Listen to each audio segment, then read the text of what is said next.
Hi there. Today I'm going to be showing you how to set up a workstation. Workstations are very useful for both mainstream students and students with special needs that are in special schools. The advantage of a workstation is that it is in an area that can be non-distracting. You may have a struggle to do that in your busy classroom. If that's the case, you may want to make up something like this. So this is just a little board. You can use cardboard or whatever to have as a little non-distracting area. So we're going to pretend the rest of the classroom is there. I've got my workstation here. Okay, we have a look here. I'll show you the work pattern that they're going to be going through. There's different symbols here. When you're introducing a workstation, you start off very simply, so you may want to only have one or two tasks, and it's always good to have a motivator. So here there's a choice, and I put up a choice board here, so there's a whole range of choice activities. That may be too much for the student to start with, so you may want to only have one choice, something that you know is very motivating for the student. So it could be something like a computer or a game that they particularly like. But we're going to work through this as if the student had known how to do this for some time. When you set up a workstation, ideally you'd have more space than I have here, right? But it's important that you're working from left to right, the same way that you would be doing as if you're reading. And you need to have an area where all the tasks that are finished go somewhere, so the student sees that they're actually completing their work and they get that satisfaction. So I'm going to have my back to you for a little bit. I'm going to have the finished area over here on the floor. Over here we have our tasks. Okay, and the tasks all have a matching label. And I've just lost one of my labels, so we're going to forget that one. Put that one down there for now. So take that off and you match to the task at hand, right there. So those are matching, so I know that that is what I need to do. You can use blue tack or Velcro. Velcro is a little bit better. With the tasks, you're trying to use tasks that you know the student can do to build their confidence. And as they build their confidence, then you can challenge them with different tasks a little bit later on. But always have at least one or two tasks that they find quite easy, because that builds their confidence, that makes them feel really happy. Now, hopefully, I'll be able to complete this correctly. So this task doesn't need very much explanation, and that's the best kind of tasks, the tasks that don't need a lot of explaining. It's very clear what needs to be done on this one. So that one's complete. I'm going to put it on the finished part. Right. Then I go to the next one.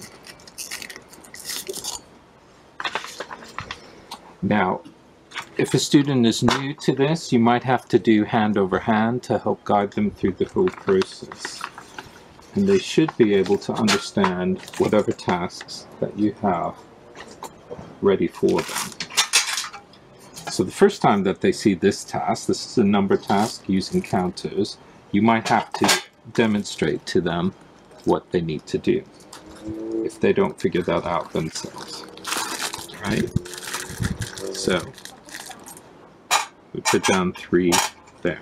Now some students may struggle with that. If they do, actually not figure out what they are supposed to do, you might want to give some kind of visual hint. So for example, here we have number 4. If you have 4 little pieces of blue tack, so that they actually know how many they're supposed to be putting in there, that will help them. As they become more confident with the task, you can start taking these little visual hints away, because they'll actually learn what 2 is But the first time they're doing it, they may need that little visual cue. Another thing I found is a lot of students will get very upset if the pieces are sliding around, and in that case, that's where it can be helpful to have Velcro or Blu Tack to hold the things into place. 1, 2, 3, 4, and 5. Okay, so that task is finished, and I'll put it on the finished file. Going to the third task, I'll match that up with the task here. Okay, and again, this is less clear. I have a bunch of socks here. The idea of the task is to match the socks, so it's helpful if you have an example so that they can see what they're supposed to do. You may have to show this to them the first time you're doing the task, and see if they can do it independently the second time. Right. Some students may be trying to match the colors of the pegs with the socks, so that can be a difficulty. So be aware there's a lot of problems that could happen even from what seems like the simplest tasks.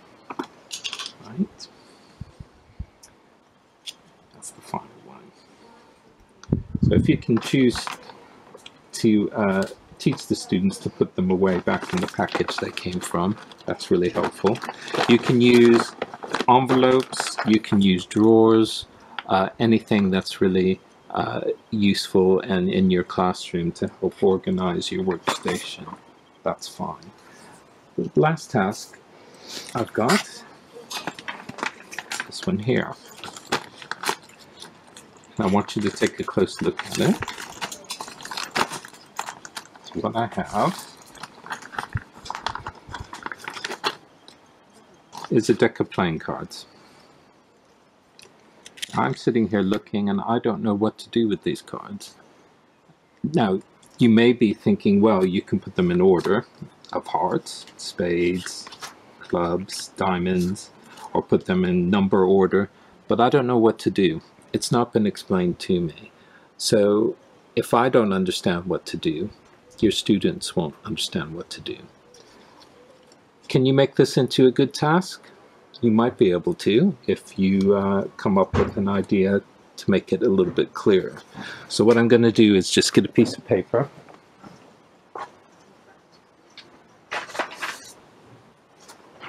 You'll want to laminate that, but what I'm going to have the students do is to sort.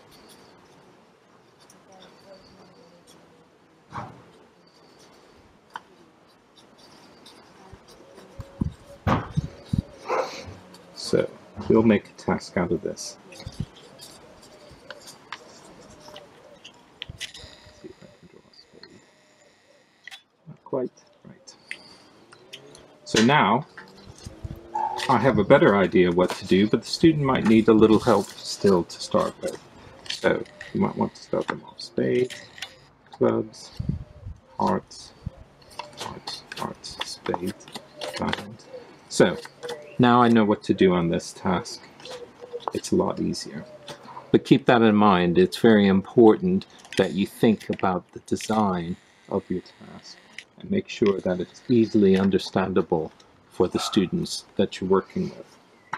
Now, for more able students, I've had a lot of schools that have put in worksheets for their students to do, and that's fine.